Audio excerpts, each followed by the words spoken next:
and I'm kind of trying to collect them all together. So today I want to talk to you guys about mental health. So right now, the coronavirus has been taking everyone into different states of mind. Some people were happy to finally get a break. Some people were like, whoa, wait, what about my work? If I don't have my work, I can't pay my bills, And then personally, then there came those who you get to a point in your life where you can go away to college. You're sometimes born into a toxic environment, and you go away to college, and that is your freedom, that it becomes your safety net. Well, as you all know, a few weeks ago, we were all kind of booted off campus, so it became those some people had nowhere to go and others had to return back to those toxic environments. I see all the posts, the coronavirus is being overhyped, or, guys, this isn't a big deal. All you have to do is stay home. Listen, I get this. I get how you feel, but we must keep an open mind about this. Understand how you might feel comfortable may not be the same for someone else. Imagine, if you will, if you are in a toxic environment, you go home to your family, which is your triggers, and constantly that's all you can do 24/7. You're going to find yourself not okay. And some people can't handle being alone 24/7 like this. This affects everyone in different ways. So please, as we make our posts, let's just keep an open mind. So, okay, what is mental health? Mental health is our emotional, psychological, and social, it's just our social well-being. It affects how we feel, how we act, and even helps determine how we respond to others, handle stress, and make choices. Mental health is very important at every stage in life, from childhood to adolescence, even through, as you all know, adulthood. Over the course of your life, if you experience mental health problems, your thinking, your mood, your behavior, it all could be affected. And there are many factors to contribute to your mental health problems. A couple of them are biological factors like your gene and chemistries, life experiences like trauma or abuse, and we will talk about PTSD later on. Then you have family history of mental problems. These are issues that are, in a sense, hereditary. So there's a lot of things going on, and some people handle things better than others.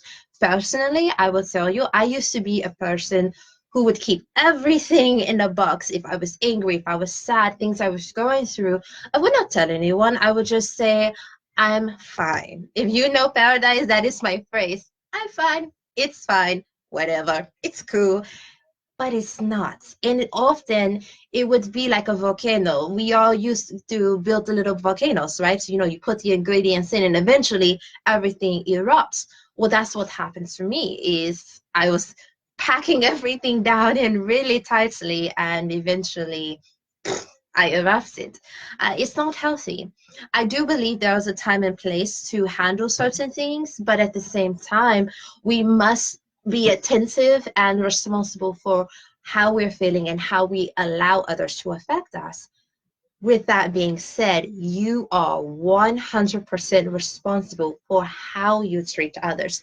You may not be responsible for their actions after, but you are responsible for what you put out there. So if you're nasty or you're hateful, you're racist to someone, and they feel depressed, suicidal, or whatever the case, you're partially responsible for that. And I will go ahead and say that if you see someone doing something hateful and you do nothing to speak up, in my opinion, you are just as guilty, if not more, than the person who did the crime, because being silent can be one of the worst things ever. Sometimes it's as simple as just saying, hey, I get it.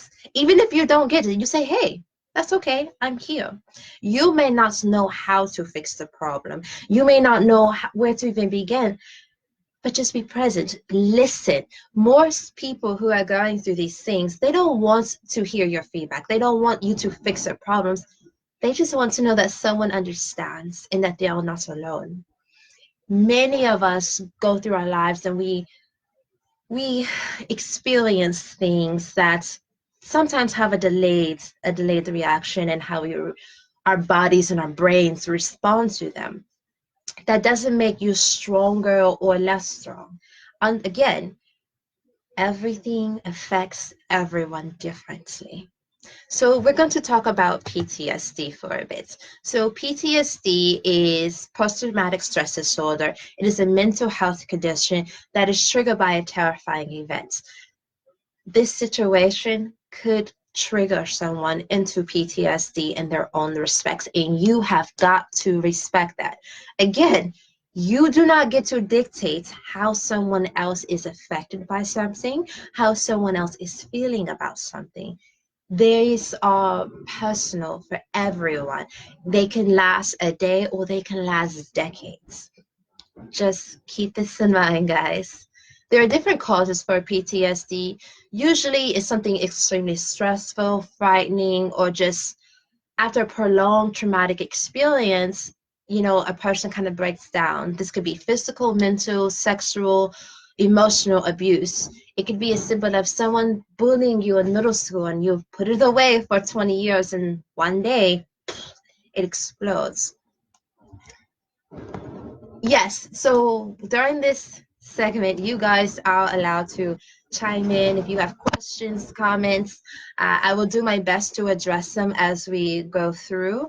And if you want to discuss something privately, the Catch a Falling Star Foundation is always here to listen. We need to understand that more often than not, we need to listen more than we speak. People don't want to be fixed. That is a common misconception when it comes to someone suffering from something. They're not saying, help me, save me. They're just saying, hey, I'm not okay and I don't really know how to express that. There are days that even paradise goes through this. And my best friend, she knows I don't need you to solve my problems. I just need you to hear me out, because as I work through them, usually I come up with the solutions and it's right there, but you gotta swim through all that clutter that's in here. So it's often that's, like I said, just listen, be a sounding board, be a safe space. You lost your, yeah, so a lot of people have lost their jobs. A lot of people have, well, they're going to lose their homes. This isn't a situation that we were prepared for at all. Uh, it's hurting a lot of people, especially youth. And I want to speak about youth for a bit because that is a very personal thing to this foundation. I know all you moms and dads and guardians, period, of our children are now being bombarded with having to educate your kids on things that you may not have ever thought you need to educate them on. You're like, what do I do? Where are the teachers? Listen, being a child does not mean that you don't understand pain. I will say that again. Being a child does not mean you have not the cognitive competence to understand pain. When you tell your children, shut up, or I'll give you something to cry about, when you tell your children to toughen up, get over it, what you're actually telling them is your feelings don't matter, get out of my face. You're telling them as their guardian that they are alone and you don't have their back. Now I understand. I get it. You're stressed. You got all these things going on. And little Jimmy is like, Mom, Mama, Mom, Mom, Mom. That's part of being a parent, unfortunately, where you get frustrated and annoyed and all these things, but you have got to realize that you are the adult in this situation. Communication is everything. Sometimes when my brother and I, we fight. We fight, and he's 16 now, so it really gets real. It used to be so much worse, but now we have established a way of communicating. If he's frustrated or angry, I will say, hey, can we talk about this? And he will say, I don't want to have a discussion right now.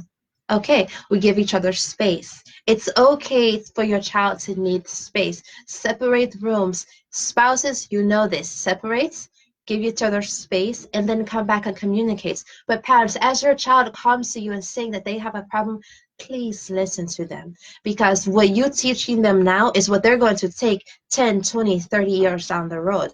If you don't teach your child now how to communicate their pain and how to healthily deal with it, they're going to grow up into these environments and they're going to take those negative behaviors into relationships. And that's when we fall into these negative, unhealthy, toxic cycles that have stemmed from our childhood. Now, sure, some of you might be saying, well, you're an adult now, you should just get over it. It's not that simple. When someone hurts you, do you just flip a switch and get over it? No. So why do you expect a child to do so? Going into the teenage years, it gets harder as we get older. It doesn't get any easier. We have more responsibilities, more stress, and more people around us. And as we are navigating through our teen years, we are starting to realize, less is more. This includes people sometimes, but you begin to feel alone. Imagine, if you will, the teens right now and the young adults that don't have a support system. I'm one of those people that I don't have a traditional family that I can say, hey, this is what's going on. I live in New York. We are kind of the epicenter of this craziness right now. If something happens to me, I don't have a mom that I can say, hey, can you get here? So as you're making your post and you're considering the things and how you want to react to this, understand that everyone's lifestyle is a little bit different than yours, and you don't want to come off as, well, for a lack of a better term, a jerk. Let's really take that into consideration. So some of the symptoms of PTSD can range from flashbacks to nightmares to panic attacks, even eating disorders, cognitive delays, verbal memory capacities. There are so many things that can happen as a result. If you would say like a side effect. For me personally, as many of you know, I had a big brain breakdown almost 6 years ago, and I lost 5 years of memories. That is a form of PTSD.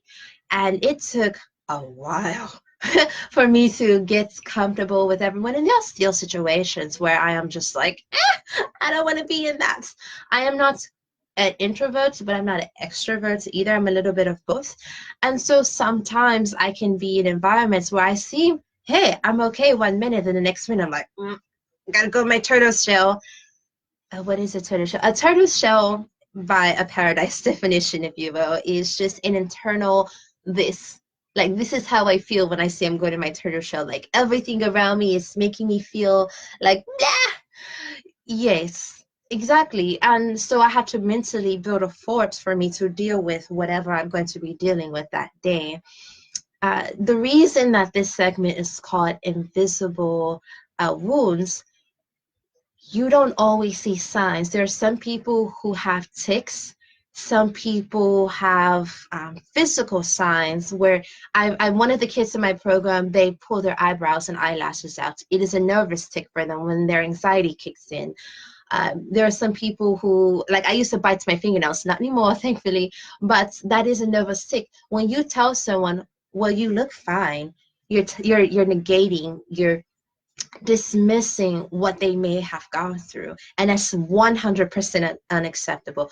Nobody would like to deal with this. So keep this in mind as you are interacting with others. There was a video today of this young lady. She was in, I guess, a Walmart, and she had been touching everything. She was opening, closing all the laptops. And the comments on this video it made me so frustrated because people were so angry. They're like, someone needs to kick her out. She doesn't need to be there. She's got a mental disorder. She needs to get out. I understand that there's not a lot of general education about mental health, but for you to look at someone and say, I want to hurt you because you're doing something that makes me feel uncomfortable, that is your own mental disorder. Because the fact that you can't deal with your emotions, that you feel the need to inflict pain or something on someone else, is unacceptable. If you don't like something, find a way to cope. It's not easy, but coping. So we are going to talk now. Hello, darling. Yes. So coping it's just a general word for how to deal with something. Coping mechanisms are different for everyone. For me, there are days where literally I have to build a fort. I'm not kidding you. What was it? I got here in November, so maybe it was July. One of my friends came down from New York and I was having a horrible time. I didn't pass my final and I was having a really, really stressed out season. So one of my friends came over to where I was living and we literally took everything around my living room and made a massive blanket fort. And that's where we stayed most of the nights. I didn't want them to fix my problems. I didn't want to necessarily talk about my problems. I just wanted to shut down in a safe space.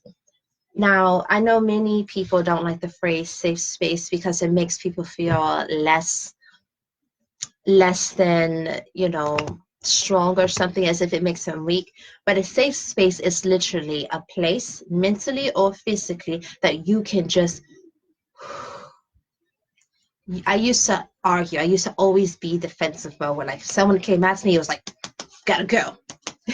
But now I find myself being able to say, okay, Paradise, is this worth fighting for? Is this worth getting upset about? No. So take a breath, calm down, think about what you're saying before you say it, and then deliver. Sometimes it works, sometimes it doesn't. Sometimes I'm like, I need to dance. I need to go to a nightclub. I need to go on the roof somewhere. I need to dance because that is how I deal with my stress. Sometimes I work. That is another way of dealing with stress. Negative ways are, yes, darling, yes. Negative ways are lashing out at others, under or overeating.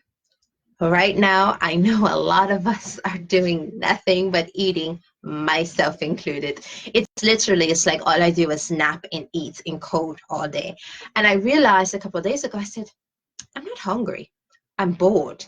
I'm literally just eating to do something. And I realized that was a very negative way of handling because I'm inside. I didn't know why I was doing it at the time. I just was like, yeah, I want a bagel. I want some pizza. How about some pasta? Oh, here's 3 bowls of cereal.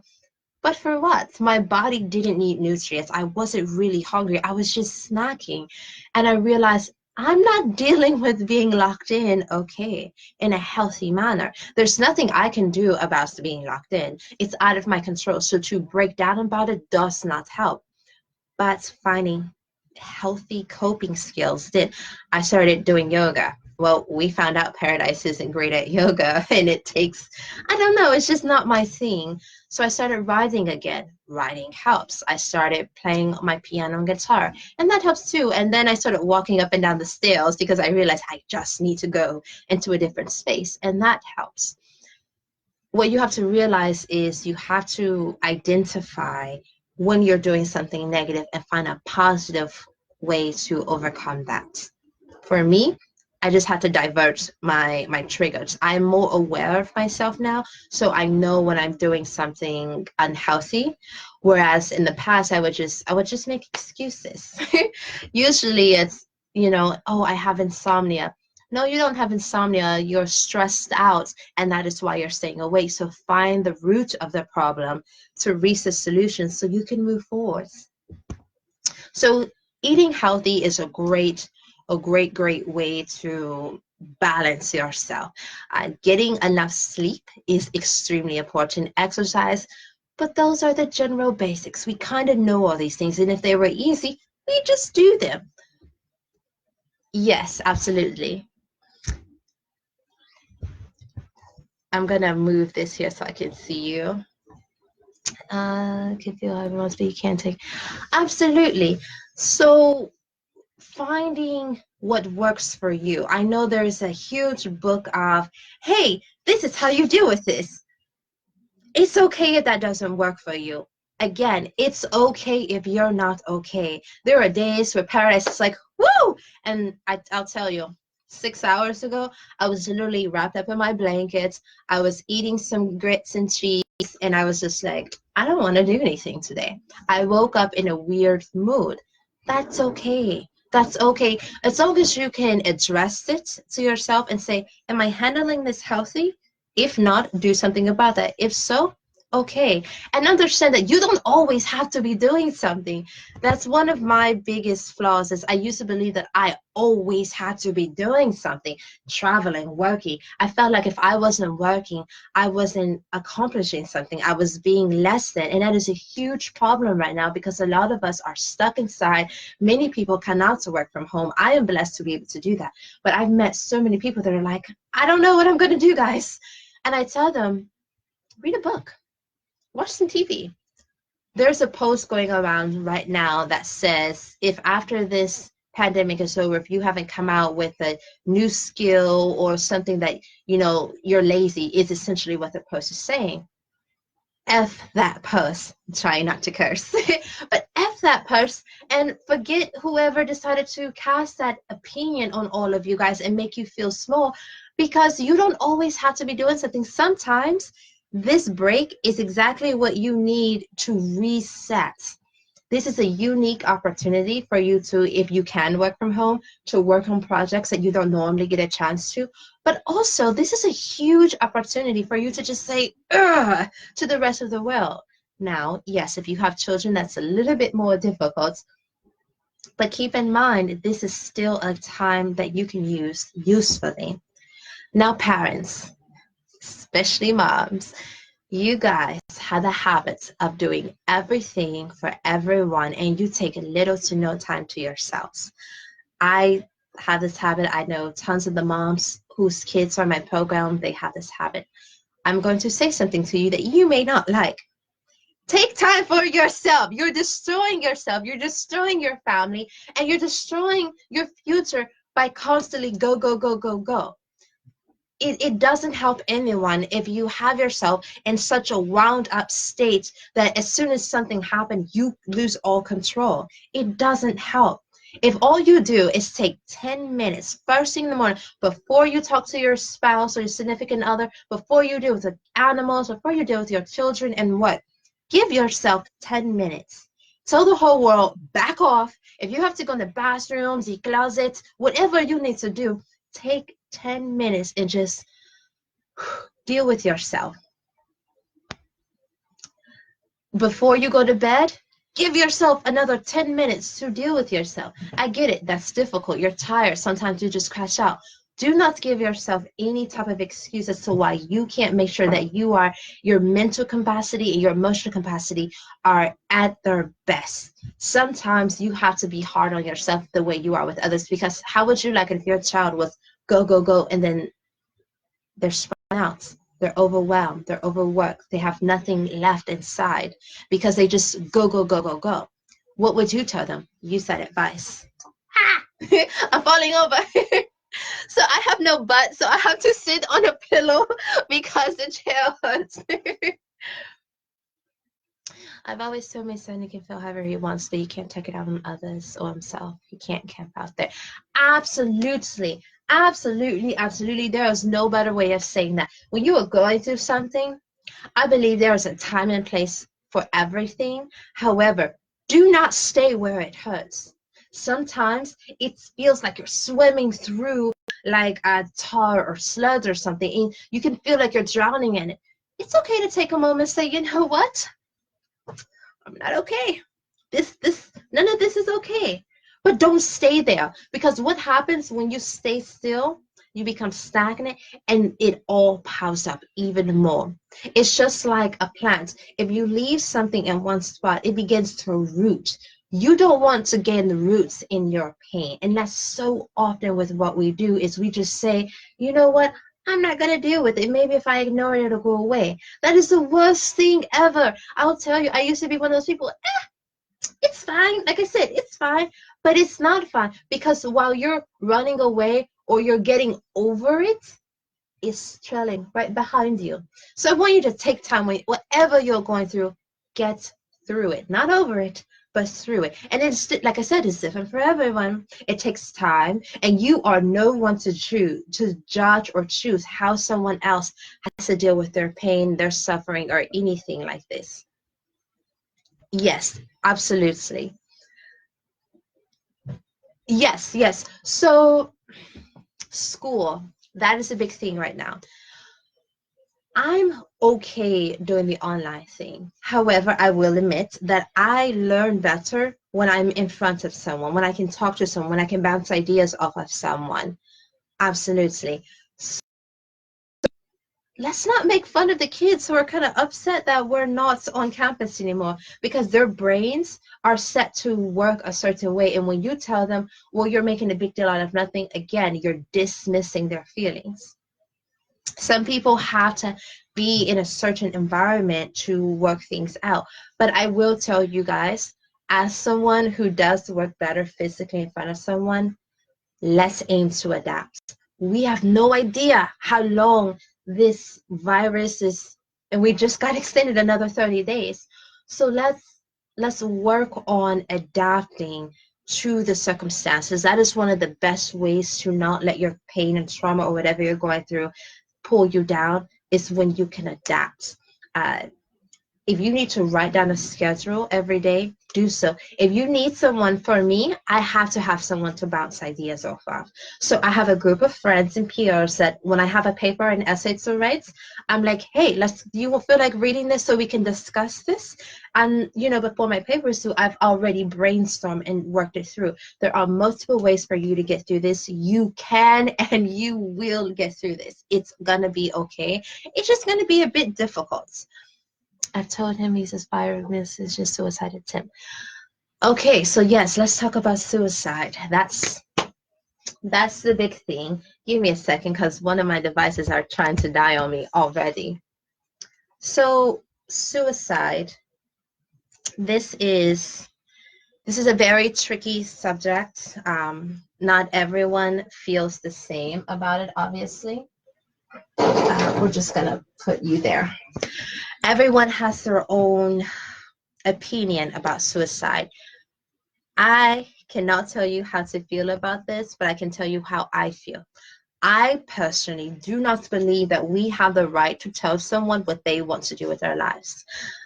As a ovarian cancer fighter, I told myself, if the cancer came back a third time and there was little to no chance of me surviving, I didn't do chemo the second time. I'm not going to do it a third time. I'm one of those people that I believe we have a right to make that decision. However, it needs to be a decision that you make about you, not due to what someone else does around you. It's unfair to call someone selfish for how they feel. It's unfair to tell someone you're just seeking attention because they're feeling suicidal. You are 100% absolutely wrong to call someone an attention whore or selfish for saying, hey, I'm not okay, and I feel like the only way I can deal with this is to end it all. What you should be doing is saying, hey, whoa, you're important. You matter. You have a place and a purpose. Let's talk about this. Let me listen to you. Let me not cast my emotional feelings and opinions on you about your situation. Yes, I've lost people to suicide. Ali and I both have. One of the biggest loves of my life, we lost them. But I didn't look at it as, how dare you leave me? It was about him.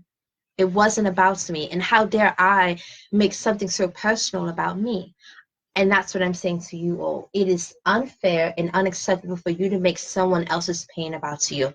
Instead, what you need to do is you need to enter the situation, take a seat, and just listen. When someone's calling you and reaching out and saying, hey, it's not okay, take it serious. Even if they call you 10 times in a row, you don't know. That 11th time could be it, and you could have been that person to have that conversation. But also, don't be an enabler. If you see someone is really, really struggling, reach out to them and aim to get them help. It's okay to not be okay. It's not okay to wallow in your pain. The thing about suicide is, by the time someone reaches that point, they're not in a, how do you say, poor me mind states. More often than not, they're over it. They're past whatever. They're past it. They have, like, their mind is made up. They're content with their decision. It's more often than not the noise. So we're gonna get a little personal here. um, I grew up in a very unhealthy environment. I am a person who suffered from extreme depression most of my life, and I had suicide tendencies in the past. When I was in high school, I was being abused by the parents in my life, and I decided, I'm tired. I'm tired. I'm done with this, and I wanted to end it all. And I tried. I was obviously not successful. And I realized the only thing that stopped me was my little brother at the time. He was maybe 2 or 3. And he came up the stairs and he asked me to have lunch. And I literally, I was ready. I was done. I was tired. My mind was made up. I'd done everything I could to rectify the situation, to try to be stronger, to be brave, and all the things that people say to you. And I was tired. Well, my little brother came up the stairs. Sissy, can we have a snack? And it was lunchtime. So I say, don't come upstairs. And he says, no, I'm coming upstairs. I want to be with you. And I said, don't come upstairs. And I remember thinking, if I do this, who's going to be there for them? That's not the only time my brothers have saved my life. When I first was dealing with the cancer the first time, I was in denial. I didn't want to deal with it. And I was overwhelmed. And I just said, whatever, freak it all. And my little brother at the time, by then he was old enough to understand what was happening in my world. And he said, I need you to make a decision to save yourself. Nobody can force you to get treatment, but right now you have a chance, and I think you should take it. And I started thinking, is this what I wanted? No. In my brain, what was happening, if you guys ever heard the sound of bees, there were bees buzzing nonstop. And it was, if you will just picture in your mind somebody's head covered with bees and you can't get away, and you're just like, or not even bees, try locusts, the little big things that whack you in your head. But I was crawling through like this black sludge, and it was dark all around me. That's what suicide feels like. And you can't, there's no lights, there's no air, and you can't even think because these buzzing noise is completely taken over, and you just want to make it stop.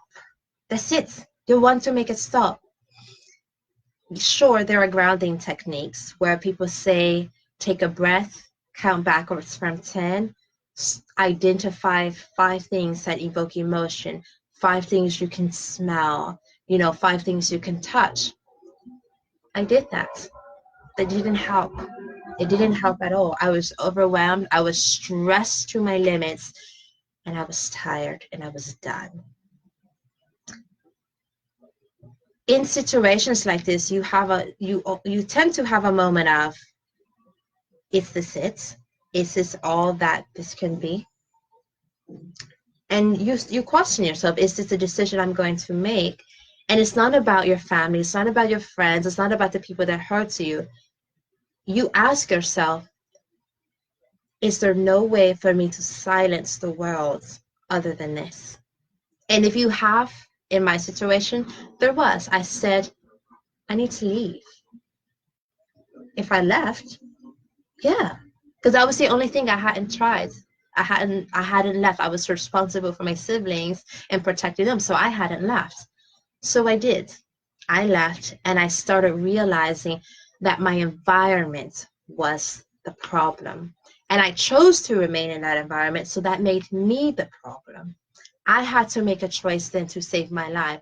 So it's imperative when you come across someone who's fighting with these choices, understand they're not just blindly walking into something. When a person feels suicidal, it's a physical, it's an emotional, it's a mental pain, and that they can't get through it. And if you can just be a soundboard, it makes the world of difference. In my world, that was my little brother. When I no longer had them in my life, my best friend, There are days that even now in my 20s, there are days when the world, the world gets a loss. And I tell my best friend, I'll say, Ebony, tired. I'm tired. And more often than not, so those of you who know me and know what I go through with my health, you'll know when I say I'm tired, I go and I take a nap. That's it. That's it. I shut up. I've learned to tell the world no. But it took some time for that. So as you are meeting and embracing people, realize that they're going to be at a different stage in our life. And all you need to do is be present. I know as an empath, it can be hard to always carry someone else's weight. But we need a tribe. It takes a village to survive this world. You cannot get through this alone. There is no one in this world that can get through this alone. And if you think you can, you are fooling yourself. You will always need at least one person. So be the person that you will want to be if you are suffering. As we continue through this virus, guys, let's be mindful that there are going to be invisible wounds. These are scars, these are bruises, these are whelps that people have gone through that you can't see, so you can't probably understand that they're hurting. Now, invisible wounds isn't just mental health. It's also health, period.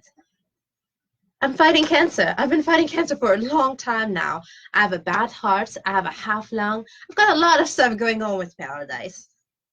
But you guys don't see that. There's not a sign on my forehead that says health-wise broken or something. I don't walk around with, if I don't have my oxygen tank, people don't know that I'm sick. So they don't take it serious. They just think, oh, she doesn't want to be around cigarettes. Well, they kind of make me stop breathing, like it's a big deal. So when someone tells you that they have a health problem or a mental health problem, I need for you to take it seriously, because you never know what's going to happen to you. You never know what's going to happen to your family either. How would you feel if you are going through something like domestic violence? There's not always evidence of domestic violence. There's emotional, there's mental, and there's physical. And sometimes there's all three, and you don't get to see the bruises. As a child, I was being abused physically, but the bruises were under my clothes. You couldn't see them. I was wearing full clothes, so how was someone going to know what I was going through? But if you tell someone, oh, you're fine, but they know what they're going through, you're dismissing them. How dare you? How dare you tell someone who's in pain that they don't matter? It's unacceptable, and we can't continue like this. Absolutely, yes. So as we come to a close, I'm going to say to you guys, there will be an official video educational portion to this. This is more just an open conversation. I am going to put out some, tips and techniques to help you guys. But realize what you are going through, you matter. What you are going through, it's personal. And it's okay to not be okay. There are going to be days where you're up here, and there are going to be days where you're down here. And it's okay to not always have it together. But reach out for help. If you're feeling suicidal or just sometimes there's not even words for how we feel. We just, literally, I've gone to one of my friends, and they're like, what's going on with you? I was like, and they know. Whatever it is, you're not okay. We don't know how to fix it because you don't know exactly what's wrong, but you're not okay. So we'll build a fort. And that's it. Literally wrapping oneself in a burrito, that helps a lot. But find positive outlets, and don't be afraid to reach out. If you need to reach out to us, the Catch a Falling Star Foundation is here for you. We listen. We can advise you as best as possible, but the entire team are not medical professionals. So we can't tell you take this or don't take that. We can just listen and guide in a non-judgmental manner. Just realize you're not alone and you are important. There's a lot of people suffering right now, and there's a lot of people that's going to keep suffering long after this virus is over. But use this time to wake up and realize that This has to be okay if we're going to deal with anything else. That's for everyone. You can have all the money in the world or any money in the world, but if you're not okay here, none of it matters, because when you break down, there goes your business opportunities. When you break down, there goes your family, the things that hold you together. Anchor yourself in a healthy manner as best as possible, and when you cannot, reach out. Anxiety is real, it's serious, so is depression, and it's something that's we've got to start being comfortable talking about these things. I know in minority communities, we're raised to believe you're fine. You don't need to go to a therapist. You don't need that medication.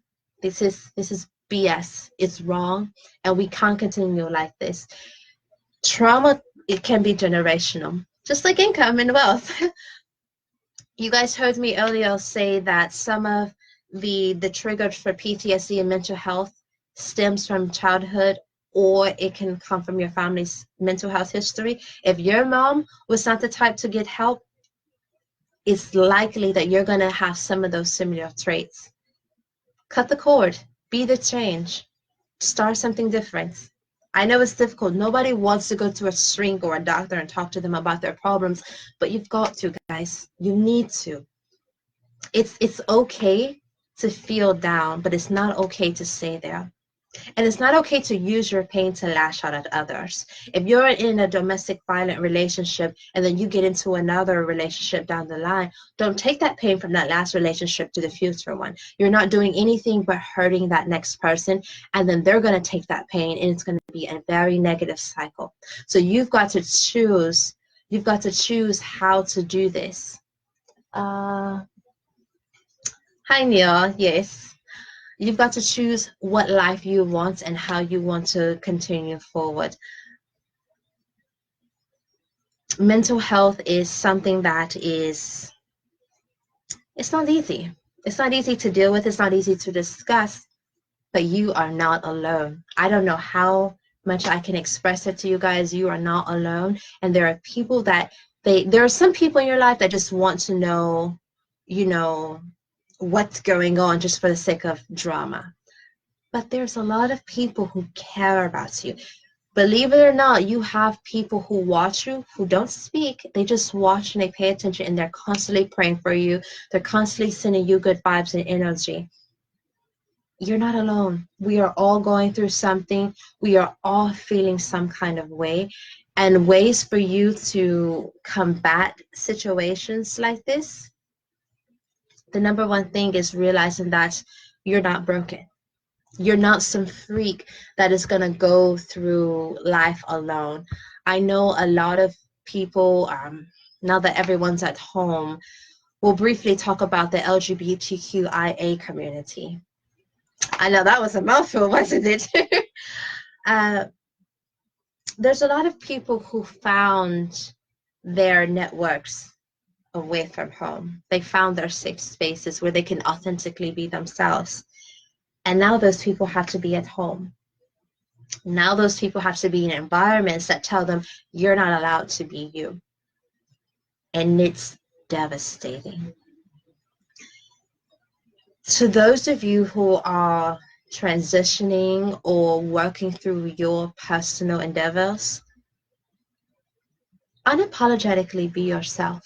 No one, and I mean no one, gets to tell you who you have to be.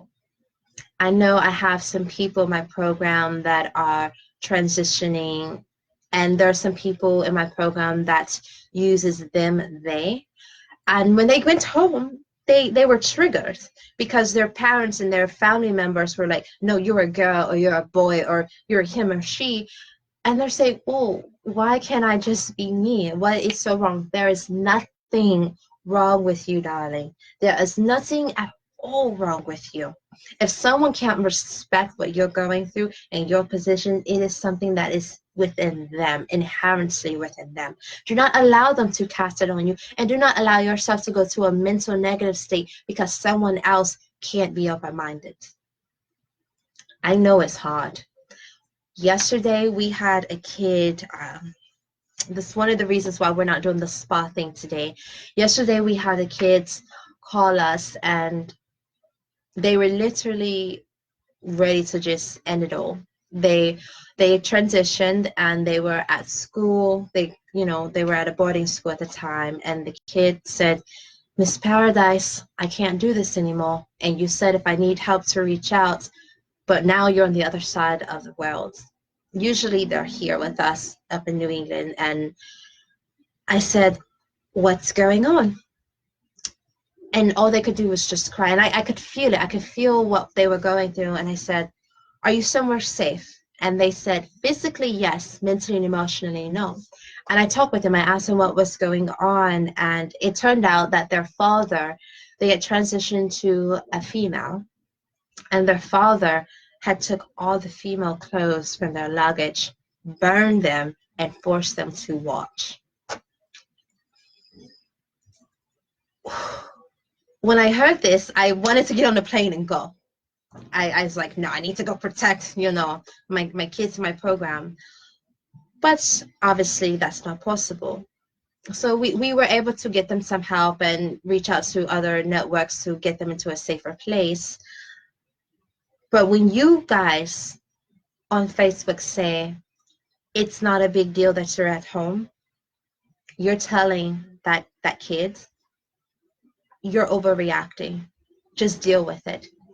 It's fine. And it's not. You don't know what someone's going through. There's so many people who have made life decisions that their families don't agree with, and now they're paying for it right now, and they have no escape. And on the contrary, there are people who knew that going home was not even an option. Be grateful for your situation if you're in a healthy environment, but don't dismiss what someone else is going through. Invisible wounds, we all have them. We all are going to change, and we all are going to go through life experiences, but we can't go through this life alone, guys. Be open-minded. Be kind. Of all things, please be kind. I know it can be frustrating, but it's imperative right now. We need each other, and we need to get through this in a healthy manner.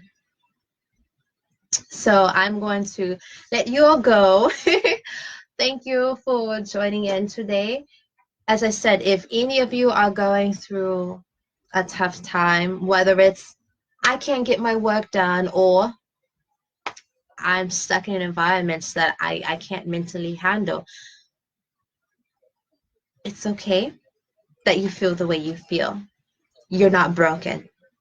You're just human. We are all human, and we're going to get through this together. So if you ever need someone to listen, the CatchAFallingStarFoundation.com is always here for you. If you are in an unhealthy, unsafe environment, we are here for you. If you are in physical danger and need someone to come to you, obviously call 911 first. If someone is hurting you, call 911. If you don't feel like you're in life or death danger but you need help, reach out to us.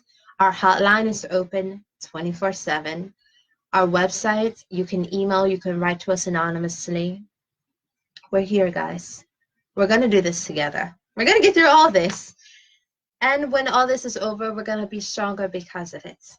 You're important, you have value, and your life is worth it. Never dismiss that. You don't always have to have it together. And those of you who are experiencing invisible wounds, we'll get through it. We'll heal. We'll heal together. I love and appreciate you all.